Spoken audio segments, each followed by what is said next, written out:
Apart DRMR আৰু ICAR অধীনত technical training আয়োজন কৰা হৈছে। এই টেকনিকেল ট্ৰেইনিঙত তাৰমানে আমি দেখিছোঁ যে তেওঁলোকে খেতিপথাৰত কি কৰে, এনেকৈ ডাইৰেক্টলি তেওঁলোকে খেতিপথাৰত স্প্ৰে কৰে।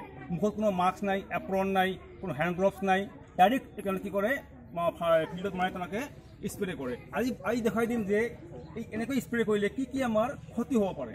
আপোনালোকে জানে ইয়াতে আমাৰ কেমিকেল ইউজ কৰা থাকে, ইয়াত কেমিকেল বস্তুবিলাক আছে, এই কেমিকেল ইয়াতে সোমাই দিয়া আছে।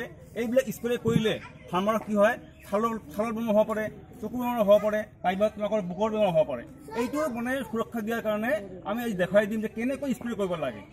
আপোনালোকে দেখিছে তেওঁ প্ৰথমতে কি পিন্ধিছে, এটা হেলমেট পিন্ধিছে, এটা গগলছ পিন্ধিছে, মাস্ক পিন্ধিছে আৰু কি পিন্ধিছে, এপ্ৰন পিন্ধিছে। এইবিলাক কি কৰিব, নাকৰ মুখত কি কৰিব, এই গন্ধৰ পৰা ৰক্ষা কৰিব, লগতে চকু ৰক্ষা কৰিব, হাতো ৰক্ষা কৰিব আৰু লগতে তেওঁৰ শৰীৰটো কমপ্লিটলি ছেভ কৰিব। এজন খেতিয়কে ছেভ হ'ব, তেওঁ কি হ'ব, উৎপাদনটো ডাবল কৰিব পাৰিব। ধন্যবাদ।